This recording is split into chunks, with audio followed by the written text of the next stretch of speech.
from Old Town Pizza and Tap House in Elk Grove, California. This is the Beer of the Day podcast. It's a sunny Saturday afternoon, and so we decided to pack up the show and take it down to our local pizza parlor where they're having a tap takeover from Dogfish Head. They have 12 different beers on tap here today, and we're going to try as many of them as we can fit into one show.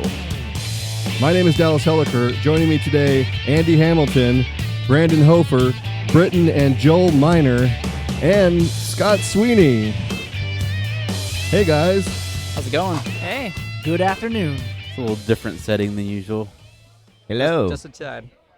Yeah, so, they had all their taps have been taken over by Dogfish Head, so there's a lot of good ones to try and a lot of ones that we can't normally get out here on the West Coast. So, first of all, Old Town Pizza is maybe about 5 minutes from my house, and they have a constant rotating selection of beer here. A lot of local beers from the Sacramento area, but also they do get beers from out of town like today. Dogfish Head is from Delaware, so it's about as far as you can get. And then Scott works here. I do, yes. Actually, I was here late last night till about 3:30 in the morning. Cleaning, right? Working hard, right? Tapping these beers. For Today. I did taste a couple, but Well, that's against the law. That's cheating, Scott. oh no, I didn't taste any. I mean, Perhaps you forgot. I meant before two. Wait, no. Yeah. All right, well, let's move into the first beer of the day. We're going to start on the lower end of the alcohol spectrum and then move into the extreme upper end, which is what Dogfish is known for. This is called Namaste. It's a wit beer and 4.8%. Let's see what we got here. All right. Does anybody here do yoga? Thanks. No. No, oh, this is a beer show, huh? Yep. Well, I hear there's a lot of popular yoga podcasts out there. I'm not good at stretching. Well, isn't namaste a yoga phrase? Yes. Is it? Yeah. And, Or and meditation, Indian, but Meditation. but they do it in yoga too. Doesn't mean like calm down. Yeah. Okay. Well, we're just not calm people, I guess. No, it's- So this is a kind of a lighter pale yellow color. It borders on straw colored, but it's even maybe more yellow. It looks like the than color that. of Coors Light. And mostly clear. Or domestic, any of the domestics. I know it's not that style, but that's definitely the color of it. It has a very fine white head, very, very small bubbles. It smells way better than Coors Light. Got some good froth on it. I get a little lemon in the smell. yeah, I definitely get the lemon on the nose. There's definitely a lemon characteristic to it. It says lemongrass, but it reminds me a lot of the Leinenkugel Summer Shandy, but just way down as far as the sweetness goes. Not sweet at all. But the flavor, the lemon flavor that you get out of that. Yeah, it seems like you get a fair amount of sweetness, but then there's kind of a dryness in the aftertaste where it doesn't linger on. It's sweet and then it goes away. A little more farmy. That's what I get. Oh yeah. At first, I didn't get the coriander, but applying Andy's third sip rule, I get it on the finish. Trademark. Let's see what it says about this one. A wit beer bursting with good karma. Made with dried organic orange slices, fresh cut lemongrass, and a bit of coriander. It's a great thirst quencher, and I do get that. For some reason, I was thinking of we're surrounded by kids that just came off of soccer games. Yeah. And, after the soccer game, everyone comes to OTP and eats pizza and runs around and plays video games. And drink. They drink sodas. Right, but this kind of reminds me what you drink at halftime of a kid's soccer game. This reminds When me. no The kids or the parents? Dallas goes to soccer games and just brings an ice chest full of beer. Yeah. It's halftime. Time to drink. Tank up. That's right. This reminds me a lot of the beers that we had in Spain, where it's very like cool and like refreshing and kind of the stuff that you could just drink all day long. Because the Spaniards really have a beer in their hand all the time, and somehow it's enjoyable and it's not like something that's going to kill you with the alcohol content. No, Yeah. this one's definitely very easy to drink. It's Yeah. low on the alcohol scale. It's got that farmhouse quality, but it's crisp for having that. Mm-hmm. You know? It's not as funky as some other ones for sure. Not funky, yeah. Just a little hint of that. I think it's refreshing. Definitely. Namaste. I like it. So Dogfish Head, it is now based in Milton, Delaware, and it was founded by Sam Calagione back in 1995. And he got together just some small batch of brewing equipment and brewed a batch of beer, and it came out okay. And he was like, you know what, we should start a brewery. And so in Rehoboth Beach, Delaware, Delaware is where he started it, and it was called Dogfish Head Brewing and Eats. And he basically brewed. It was the first brew pub opened in the first state, Delaware, and he wanted to bring original beer, original food, and original music to the area, and he did that. But it started to get so popular that his 12-gallon brewery wasn't enough, so they had to expand, and so they expanded 30 times, and within a couple of years, by 2002, they had to expand again. So they started out in Rehoboth Beach, and then they moved up the road to Milton, Delaware, and built their big brewery, and then they even put a micro distillery upstairs. Dogfish Head, the name, it's actually a place it's called Dogfish Head, Maine, and that is a kind of a rocky outlet that goes into the ocean. And he spent his summers there when he was a kid, and so that's where he got the name Dogfish Head, as weird of a name as it sounds now. They're one of the bigger breweries now, shipping 175,000 barrels a year, so pretty big operation, but they still try and keep that small brewery feel where they can basically brew any experimental things they want, and they do that all the time. The good thing is that they're big enough to where we get all their beers out here, which is kind of the plus side of being a bigger brewery. All right, well, let's move into the next one. We have Festina Peche. This is a Neo-Berliner Weiss beer, otherwise known as a peach sour. And this one's got a much more cloudy appearance, kind of opaque. I just like the word peche. So like one of the Spice Girls, I think, was that Peche? Peche Posh. Was it close? Posh? Peche. You're not supposed to know that. How do? Yeah, that's bad. Got the whole collection. So color-wise, it's kind of similar to the other one. I'd say this is maybe a little more cloudy. On the first pour, there was some light carbonation, but that's settled down now. The head is a little thinner, it seems like, although it has been sitting longer. Yeah. The head's pretty similar. Very white. There's some floaties in here. You got floaties? No, maybe my glasses just got not dirty. I see a pepperoni in your glass. I'm hungry. On the aroma, I'm not getting a whole lot of aroma on this one. I think the other one had a little bit more on the nose than this does. When I smelled it, I didn't smell anything. I don't smell peach either. I definitely taste it though. I definitely get the peach sour as the first thing. Mm-hmm. You know, I think their description hit. It's not too sour, but it fits right on for sure. I get more of a citrus nose on it, but like you said, when you taste it, you can really pick up on it. It's nice. It's a mild sour.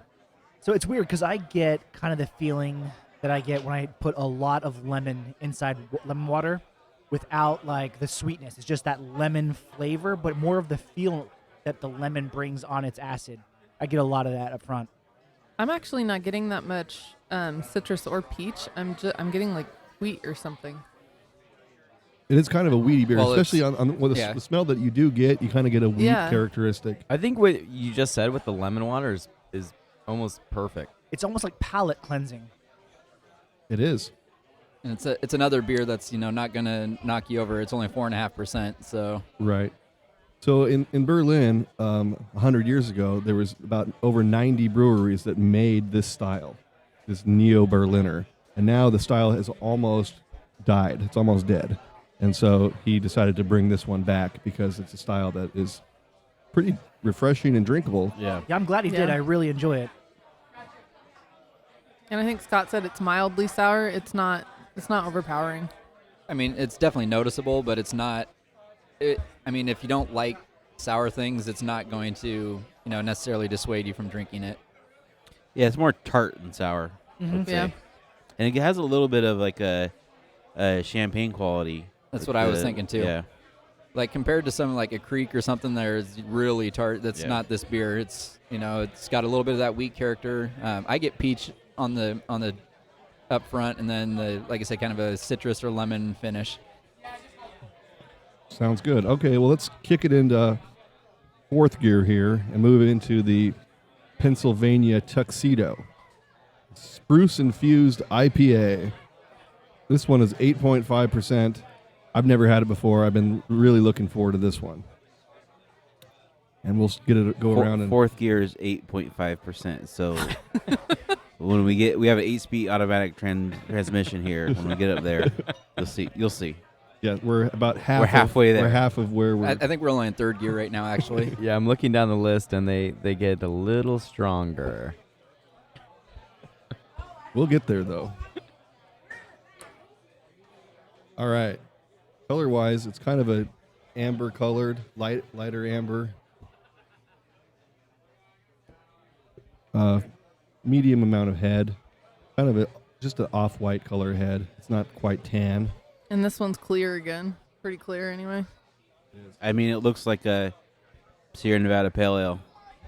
Yeah, this is what I think of when you say IPA. This is what I picture. That copper orangish color, and nice like one finger of.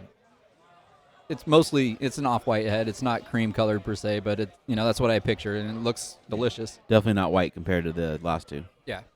I get a nice piney hop aroma. Not overwhelming on the smell, but definitely you can tell you're drinking an IPA just by the smell of it. It's weird because when we say piney, we use that a lot with all our West Coast IPAs that we get, and this one, you definitely smell like that evergreen, but it smells slightly different to me. I don't know. It's just it's almost because it's like I said woodsy. spruce, but it's different. I don't know. It's weird. When you taste it, it tastes more like a tree than a Christmas tree than any other beer I've ever had. It's not just the pine needles that you're getting. It's like you're getting the bark and stuff in there Definitely. too. Is that the way to? Are you getting a minty thing? A little bit. Yeah. No, I'm Yeah, like a fresh cooling spruce. effect? Yeah. It does. Yeah. Like Spruce tea. it's like wintergreen or something. Yeah. I think Menthol.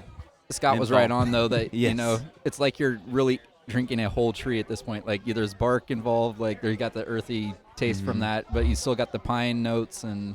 Have you guys ever climbed a tree when you're a kid and gotten sap all over your fingers and you're like, damn it, and you can't get it off, and then you're like, I'm gonna try to lick it off, and then No. it doesn't work No. when you. No, it doesn't taste like that. Never mind. I No, but imagine I- that's what No, it would it's- taste like. It tastes like that sap. It's got some of that in there too. Yeah, It's but not in a bad way. It's got the IPA flavor that's added with that spruce, which is what it is basically. This might be way off track, but I feel like after the first taste of feeling like you're licking a Christmas tree, I get a little lavender. I can see Yeah. that, yeah. I get the lavender as well. I think Because all those. it reminds me of that lavender beer we had in Oregon, that one at Commons. yeah, Like on the finish. That I hated. right. I hate lavender. I mean, it's just a touch here. I mean, this beer would fit in with the Strange Brew. I'm not, it's. I know it's an IPA, and you wouldn't necessarily think that, but this is a very interesting beer. That's true of a lot of Dogfish Head beers where they use a lot of different strange ingredients, and so really picking the Strange Brew of this show, it was kind of a toss-up. But yeah, I'm feeling like this beer would pair well with everything that you'd have for Thanksgiving. Like turkey. I just feel like turkey is just way too strong of a flavor. Possum. This beer would overpower turkey. cranberries. It might go well with stuffing. Mashed potatoes. I don't know. this is Ever since you said the word lavender, I've been put off. Really? Yeah. This beer Sorry. is, man, it tastes like a tree. You're gonna sum it up in one word: You're getting tree. Yeah, it's all tree bark, tree dirt, pine Sap. needles, sap. I can't drink it anymore. Because the lavender. Yeah. I'm allergic to lavender thoughts. All right, well, we better move on to our break. But when we come back, we start moving into some higher ABV beers and try 4 more beers from Dogfish Head. Don't go anywhere. We'll be right back here on the Beer of the Day podcast.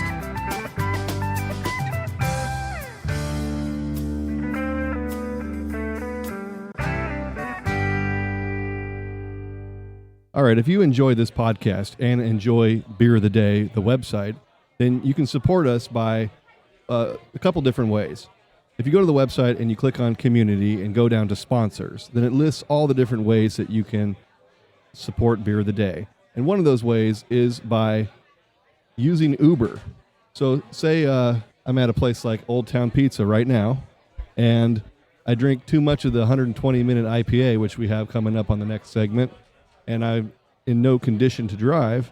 Well, I can Uber home, and it's inexpensive, and it's much less dangerous than driving, and much more legal.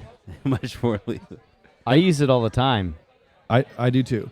So if you have never taken Uber before and you want to, you can just go to the Beer of the Day website, click on sponsors, click on the Uber banner, and then sign up, do your first ride. Your first ride is free, and we get $5, and you can support us that way. Or if you're on your phone, you just go to uber.beeroftheday.com. It'll take you straight to Uber to download the app, and then you can support us. One way you can support us without spending any money is by telling a friend about it. If you have a friend that enjoys craft beer, you think they might be interested in the podcast, send them the link, or grab their phone and download the podcast app and set them up with it. And you can help spread the word about Beer of the Day that way. All right, let's get into our Strange Brew segment.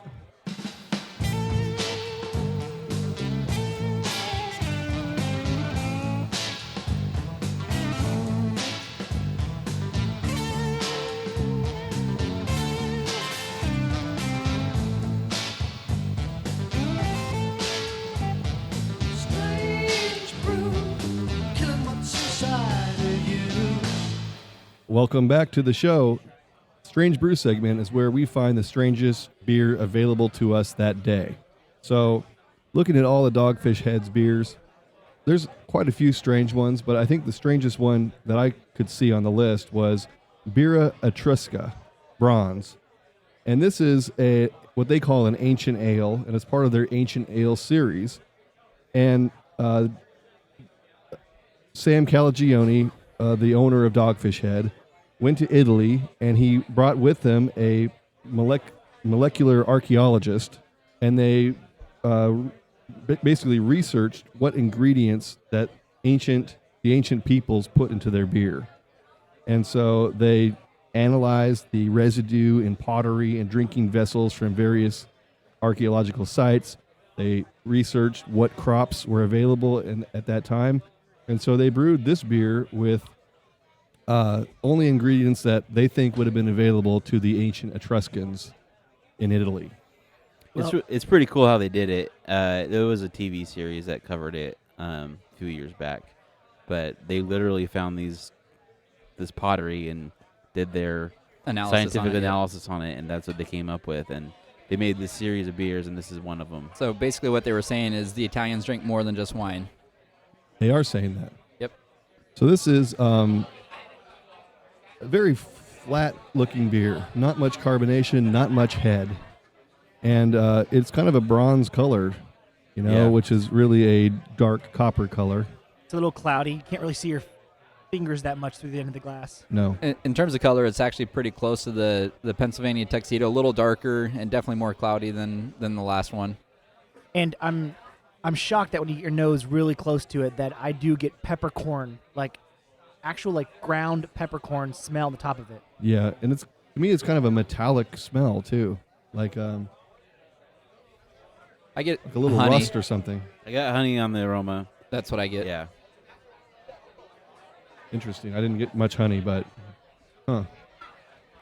We've had this beer once before. We had it on one of our test shows.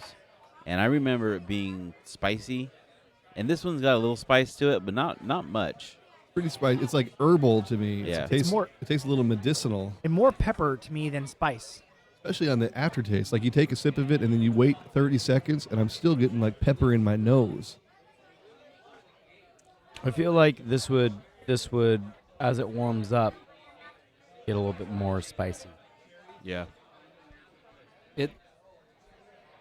It's just a weird beer. That's all there is to it. I mean, there's a lot going on, and it's got some of those farmhouse qualities that I don't necessarily like.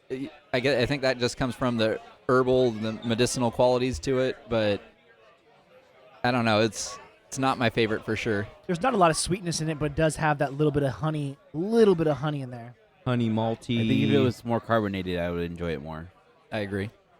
So imagine it's a hot summer day, and you are an ancient Etruscan out in the hot Italian sun, and you pour yourself a nice warm glass of this beer. out of the pottery. Yes. And you accidentally spilled some on your Roman That's how it was fermented back then. Toga. toga. Yeah. Our toga's Greek. Where are we going with this? It does. I can taste some Tunic? clay pot in there. There's some clay pot. Well, there's a taste of dust, and I know. I don't know if they use use the clay pot in the ingredients. I don't really want to get. They might have. It was aged for 6 months in clay pots. I've stayed quiet this whole time because I have like nothing good to add. But on the aroma, I got laundry detergent of all things. It smelled like, and maybe that's the medicinal that you guys are getting. Yep. But I wouldn't know. I don't do my own laundry. Not because you want it. The more I drink it, the more the maltiness I get from it. The more. I get that too. Someone said it wasn't very sweet to me. It's like overly sweet. I'm getting a lot of like sweetness out of it. From like an anthropological standpoint, I think I like the fact that I've had this beer. Yeah. But it's not one that you really need to go and order. Yeah, Joel's having seconds, though, so.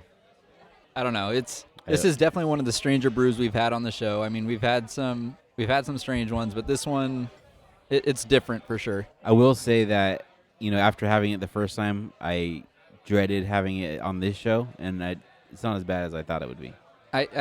I'm with you there. I remember the first time we had it, and I was definitely not a fan. I'm still not a fan, but not as bad as I remembered. Was Indiana Jones an archaeologist? Yeah. Could you imagine him drinking this beer? I could see Indiana Jones drinking this beer. So the very end of the description kind of makes sense. It says the bulk of the bitterness comes from gentian root and the sarsaparilla like Ethiopian myrrh resin, and that's probably why we're getting the medicinal and soapy that I'm getting. That was deep. You're welcome. The laundry that Joel's not allowed to do. Yeah. We're back. You're welcome. So what do we got next, Al? It's called Fort. It's a Belgian raspberry warmer. Fort, for some reason, it reminds me of port because I see 16 to 17% ABV. The alcohol is so high they can't even get an accurate measurement. I think we're full on into the top gear now. Yeah. We're in eighth gear. Yeah. So I don't know if this is related or not, but fort or four in French is strong. Just saying. Probably is. Really? That makes a lot of sense then. Nice ad. You're welcome. Coming from the person who actually took French. I'll be here the rest of the afternoon. I also took French. Did you know that? What? Yeah, I knew I took French. Yeah, I was there in class. But the Fort thing, no, I didn't know. I didn't know the Fort thing. He missed that day. So it's kind of a lighter copper color, or maybe a standard copper color. Yeah, it's just a tad lighter than last beer, not much. Not a lot of head on this, but obviously more than the 0 head of the last beer. Smells strong for sure. Smells strong, but it doesn't smell alcoholic. No, it doesn't. I just get a little hint of raspberry, and I get a little sweetness. Like a sparkling red wine or rosé. I smell. That's what I smell. Rosé. Yeah, that's good. I like that. Well, I mean, when it's up to 16%, I mean, it has as much alcohol as wine. I mean, so that makes a lot of sense. Wow. More than a lot of wines, actually. You know, you see 16%, which is as high as a beer gets that you can find anywhere. You know, without paying $100 for a small little taster. But really surprised at the lack of alcoholic kick in this. Yeah, there's a lot of sweetness though. It's very syrupy, and the raspberry is definitely front and center. Like, it tastes like raspberry syrup to me. Yes, like from the bottle. Yeah. Yeah. Like, if you were to puree raspberries and to pour it on, that's what it tastes Yeah. like. But For me, it actually burns. Alcohol burn? Yeah. Man, if there was raspberry cough syrup, this would be it. Mm-hmm. Yeah. And that's what they have to do, though. I mean, it's so high in octane that they really kind of have to get the sweetness in there to bring it down. After Go ahead, Andy. After a few sips, it's opened up a little bit, and below the raspberry, there's a little like chocolate note. I get that too, and I actually really like this one. I think it's a pretty good beer. You know, it's a little too syrupy, and there's obviously you aren't drinking a whole pint of this. We were served in it was a 5-ounce pour here. This is so. that's what I'm doing after the show is a full pint. And then you're And going to the- take Uber home, right? Yes. By clicking on the link. Clicking on the link on beertheday.com. Very good. So I can understand why they're calling it a warmer because as I continue to drink it, like my throat is getting warm. Like, I can't describe this well. No, that's perfect. I'm getting the same thing you're getting. Like it's kind of like burning and then sorry. warming, like like all the a way down. chimney in my throat right now. So this is I hope you guys both keep talking. Like we're drinking this on a hot Saturday afternoon. You know, it's pretty warm in here. So I think normally you drink this on like a cold winter night by the fire, and you know it like With dessert. It's like with dessert, and you drink it and it kind of warms your stomach, and it's like drinking. This would go well with Port. vanilla That ice is Yeah. like Yeah. drinking port. it's a port of beer. I would drink this in my So- fort if you know what I mean, on a good cold fortnight. Next to your fireplace, yeah. Before you have to go into battle. Defending the fort. Like I feel like this is something my grandmother would give me on a cold night and tell me that it warms the cockles of my heart because she used to actually say that. But she really wants you just to go to sleep because Yeah. you're annoying. Well, either way, it works. Bedtime. Bedtime. Here's some rum. I can't get this down without making a face every time. I like it. I like it a lot. It's one of those It's where tasty. 2 ounces every here and there will be good enough, but it's really enjoyable. It's definitely one, like, if you buy a large bottle of it, I don't know what they actually sell it, or even if they do bottle it, it's not one I would drink all by myself. It's definitely Oh, one to share absolutely. amongst Yeah. 4 people. amongst friends for sure. Yeah. It'll put hair on your chest. And you know, they're serving it here in a 5-ounce glass, and that's good that they are. I mean, that's kind of the amount that I would want. I wouldn't want any more than that. Yeah, exactly. All right, well, let's move into the next beer. It's called Higher Math. This is a 17% beer, and this is actually a tribute to the very first beer that Sam Calagione ever beered at Dogfish Head. He was walking home, and there was some roadside cherry stand, and he bought cherries and threw that into the first batch of beer he ever brewed. And here's him talking about this. This was last week on YouTube, and he kind of mentions the story. I always forget how goofy our company name sounds because most people just think it's the name of an exotic brewery, but it's a place. Dogfish Head's a jut of land off of Boothbay Harbor, Maine. I grew up in Western Mass, got kicked out of my high school, so I'm one of the few people that have a college degree but no high school diploma. Proud of that. After college, moved to Manhattan, while working at this bar on the Upper West Side. In 1 week, had Chimay in Sierra Nevada. And like any college kid, I just drank what was cheap. And that blew my mind. Those were my epiphany beers. And within weeks, I bought a kit of homebrewing equipment. And on my way back to my apartment, passed a bodega that was having a special on kind of rotting, super ripe cherries. I was like, oh, those are cheap. I'm just going to buy them. I came home and I had a pale ale recipe that the homebrew store had. I was like, that's cool. I'm going to do that recipe. Why not squish all these cherries into it too and see what happens? That was a monumental sort of existential moment for me where I'm like, okay, this is the journey I'm going to go on. I'm going to try and make a living being a brewer, and I'm glad I did.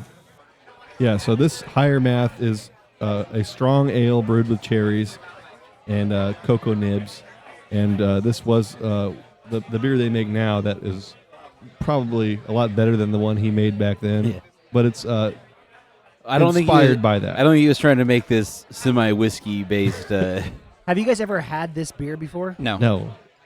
I will say just the aroma itself, the description fits it spot on. Like I smell chocolate covered cherry. That's what I smell. Yeah. 17%. Holy. How many 17% beers have you had before? 3. That you can remember. Yeah, I mean, not many. Counting the fort show, from counting the fort and this one, 3. I've had the Utopias, which was 28%, but right. It did. Yeah, that's totally different. So this one I think is a lot more palatable to me than the fort.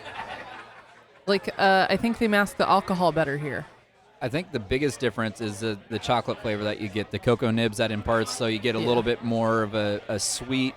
It's still very syrupy just because it's such a high alcohol content, you're going to expect that. But I think the chocolate flavors the chocolate notes that are in this beer really kind of balance it out better than on the fort from the last one. That chocolate, Agreed. that chocolate flavoring over like that cherry or.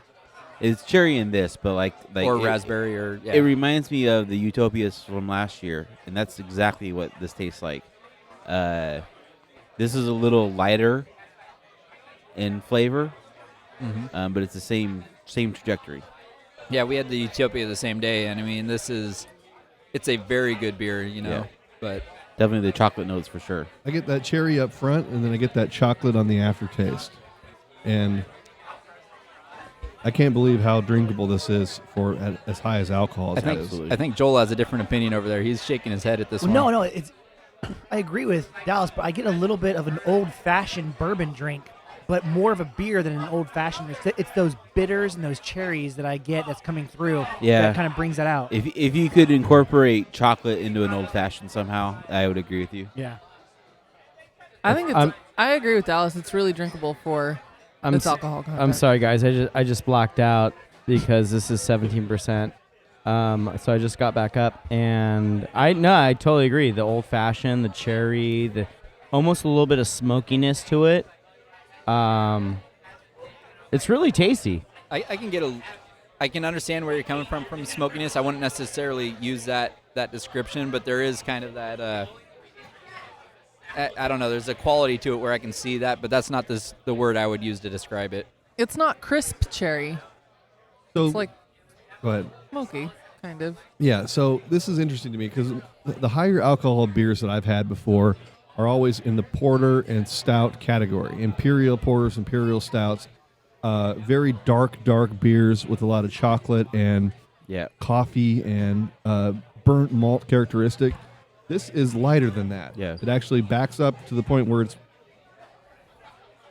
I don't know if it's barley wine-like more, but more in that vicinity than a stout or a porter. It's it's called a strong ale. It's a strong ale. It's less malt forward than a barley wine, I would say. It's pretty clear for how much alcohol is in this beer. That's how I feel. Definitely more of an ale than a porter or a stout, which is rare for something this strong. Yeah. Just talking about the beer, like I still get a little bit of. There's the warmth to it, like from the last one, but I don't get like a strong alcohol flavor to it, and I think it's really the chocolate, the sweet notes that you get that kind of balances that out. I'm really not getting the burning that I got on the last one. Like the last one really did like warm like your entire throat. This one doesn't do that. It doesn't feel like I'm taking a shot, but it still has that syrupy quality where it's like, okay, they're trying to cover up the alcohol, but I think they do that much better with this beer than they do with the last one. All right, we are joined by David Smith. He is the owner here at Old Town Pizza and Tap Room in Elk Grove. Hi, Dave. Hey guys, how's it going? So this is a heck of an event here. I mean, we have Dogfish Head, 12 taps. We had 7 different beers on the podcast today, and there was only 2 of them that I'd had previously. And that is a hell of a variety. Well, thank you. How do you work it out where you get this much selection? Do you have a relationship with Dogfish Head? This one worked more with the distributor than the brewer itself. We carried Dogfish fairly regularly, but I mean, with them being on the East Coast, this really came through the distributor more than anything else. It's a heck of a selection. I mean, the Tuxedo was, you can't get out here. Crazy unique. Yeah, Fort, higher math, and then 120 is a rarity. Yeah. So that was very cool. The 120 was the one that we really fought for, but honestly, I hadn't heard of a third of these beers that we ended up getting. I think a lot of them hadn't really made it their way past or west of the Mississippi. Yeah. So the Pennsylvania Tuxedo really stuck out in my mind. I love that beer. Yeah, that one, man, it's a tree in a glass. And the higher math, I was very pleased with that. I can imagine just reaching for that on a cold Delaware night. Mm-hmm. Mm-hmm. Yeah, I think definitely the temperature has a big thing. With You want to have with that the toboggan and The French oak canoes. yes, I think it was aged many in, French oak canoes It was aged in French oak canoes, I believe. for 18 months. Really? Not- Not really. I'm looking at Dallas like you're full of it. I know it. Yeah. Well, these French oak canoes actually made their way west with the Lewis and Clark expedition. Yes. Now is that with paddle or no paddle? Oh, I think the paddles were lost somewhere. Lost in Somewhere near the sea. Columbia River Gorge. The gorge. Yes. So, David, we wanted to thank you for bringing such a wide selection of East Coast beers that are hard to get in the West Coast, and you have a joint here south of Sacramento that really is a great location that we can come and grab these beers across the whole country. And it's just we're really thankful that we have this such a close place to where we live locally. Thank you.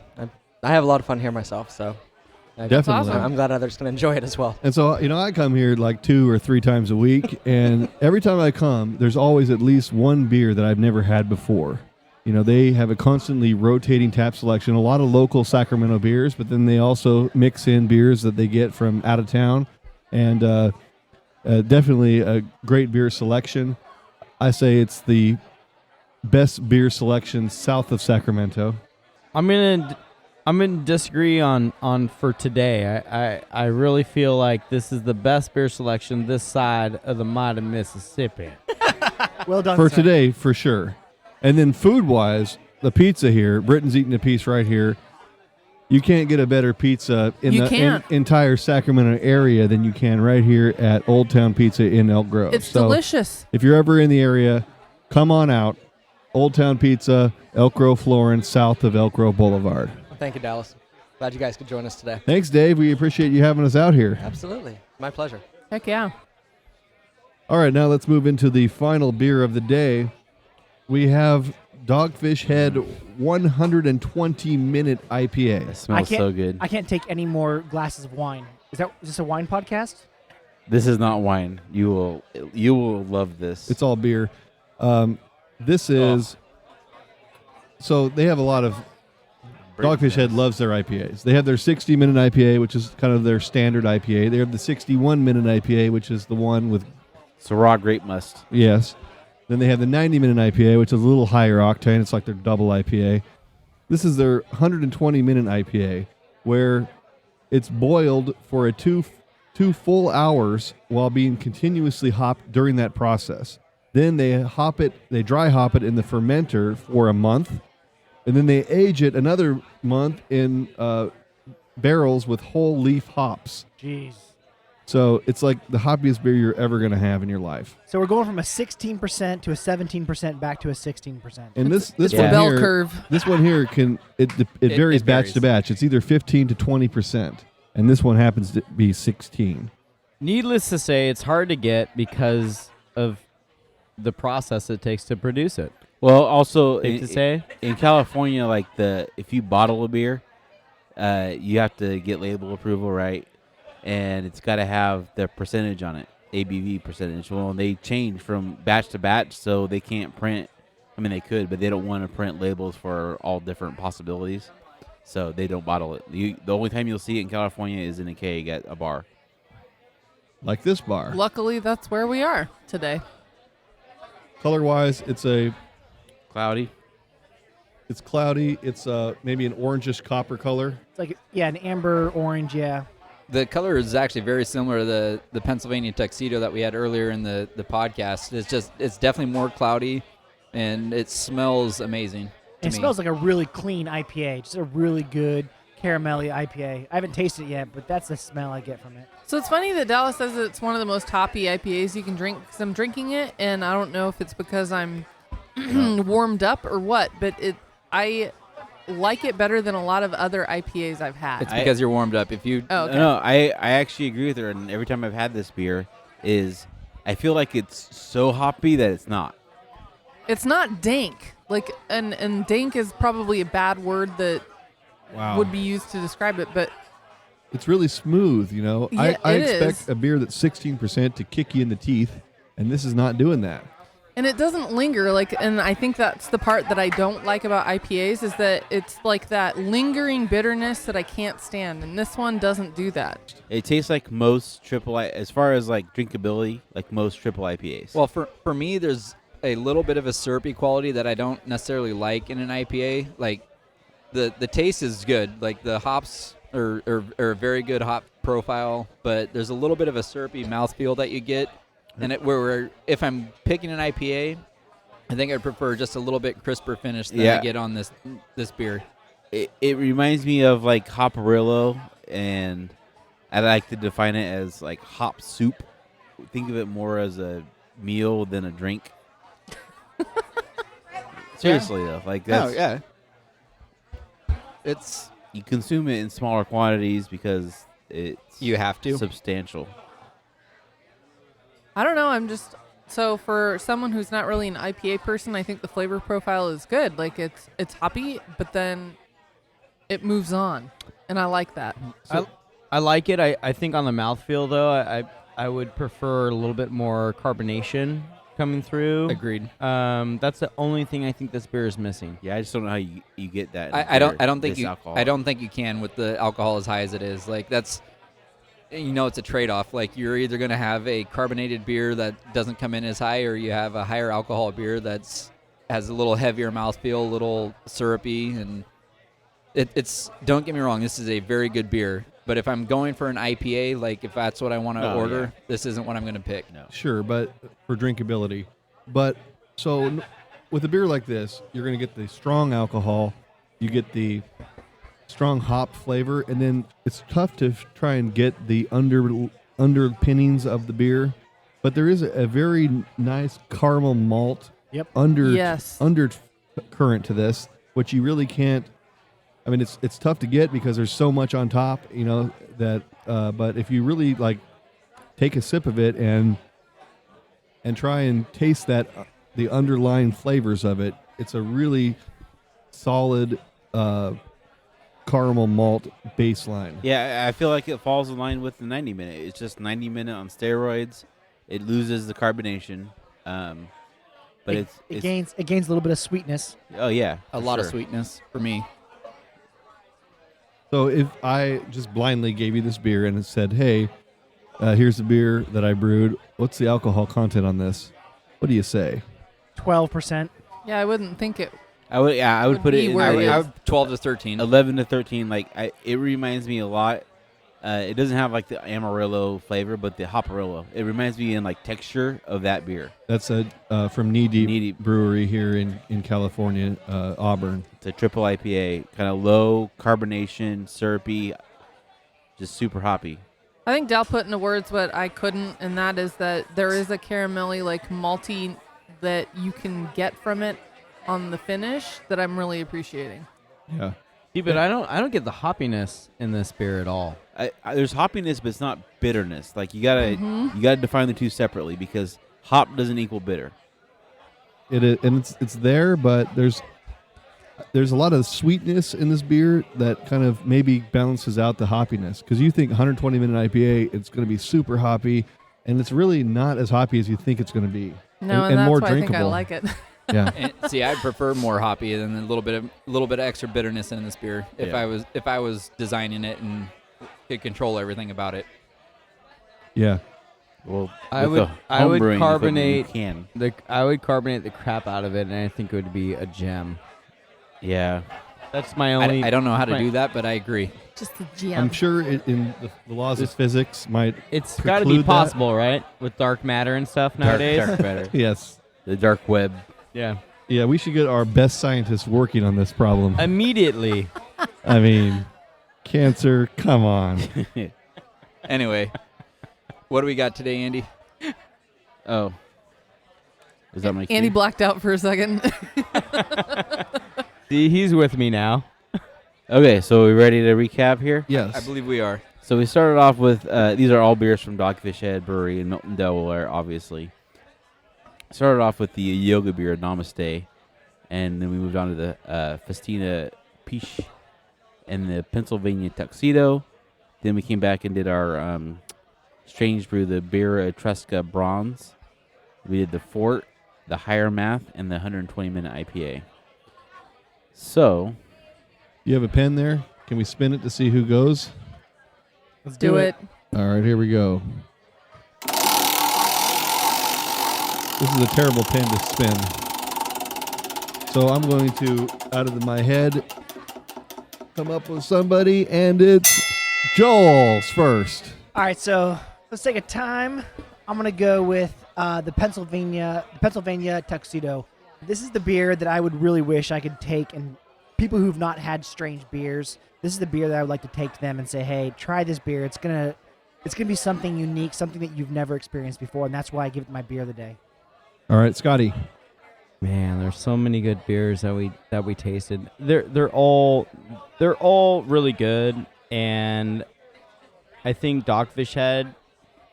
I love the ingredients and stuff they put in all of their beers. I think it's very unique, and since all of their beers are so unique, it's hard. This is a hard decision. I'm gonna go with the Fort. You know what? excellent choice. I really appreciated the sweetness of it. It was easy to drink. It was perfect. It kind of warmed you up a little bit, and I think going into the holiday season, it's be a nice one to just sit around the fireplace and play some Jenga. I don't think I played Jenga after drinking that beer. No, So you would lose pretty at least fast. not and that's well, yeah. That's my beer of the day.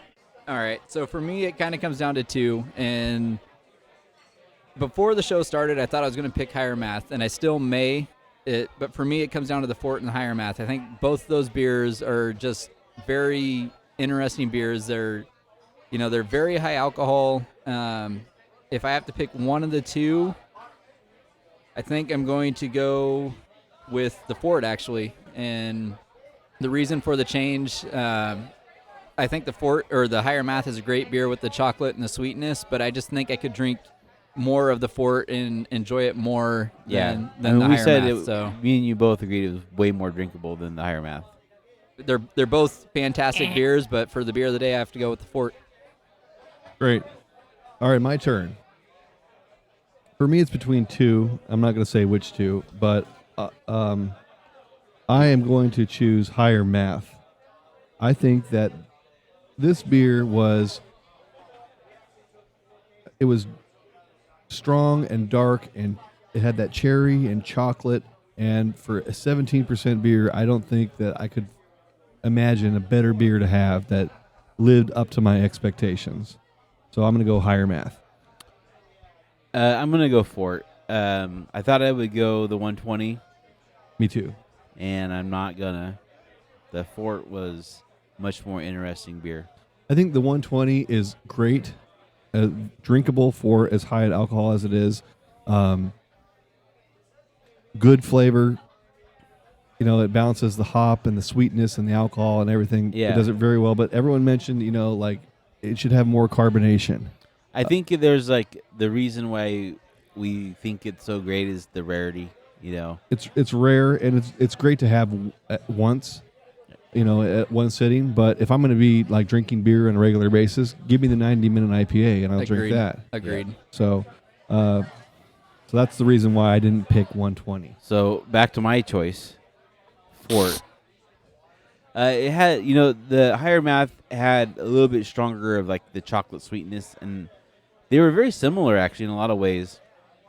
But I'm going to go with the Fort. It was a lot more drinkable, a lot more enjoyable for me. Britain.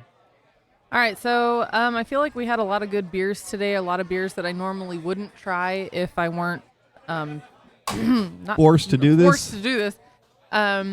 We had beers Against that your will? had a burning or warming sensation in the Fort, and then one that had like a cooling sensation or a minty sensation in the Pennsylvania Tuxedo. But I'm actually going to pick the 120-minute IPA, mostly because I was scared of it.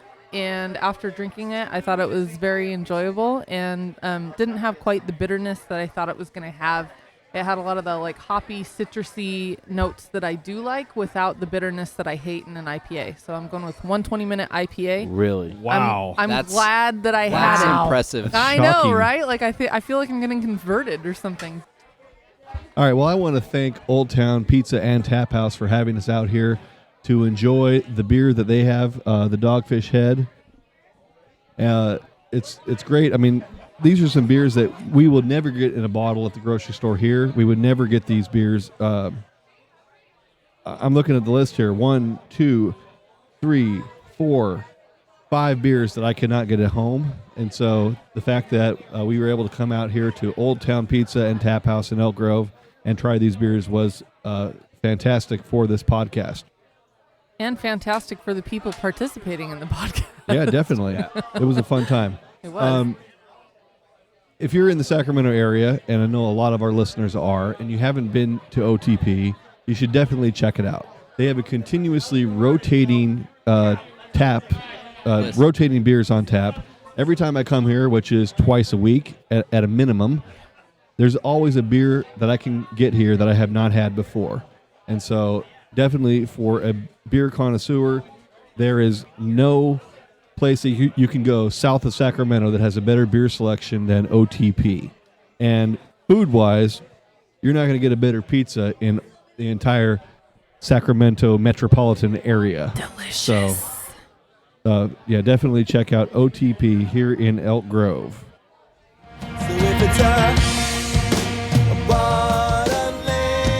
All right, we're going to close it down here. But we thank you for tuning into the podcast today and remind you to check out our website, beeroftheday.com. If you're on Facebook, you can like us on Facebook at facebook.com/thebeeroftheday. Follow us on Twitter at Beer of the Day. If you're on Instagram, follow us at Beer of the Day site. If you have any comments about this show or the website, we want to hear from you. So feedback at beeroftheday.com or just leave your feedback on the website. For Andy Hamilton, Britton Miner, Joel Miner, Scott Sweeney, and Brandon Hofer, I'm Dallas Helliker. We'll see you next time right here on the Beer of the Day podcast.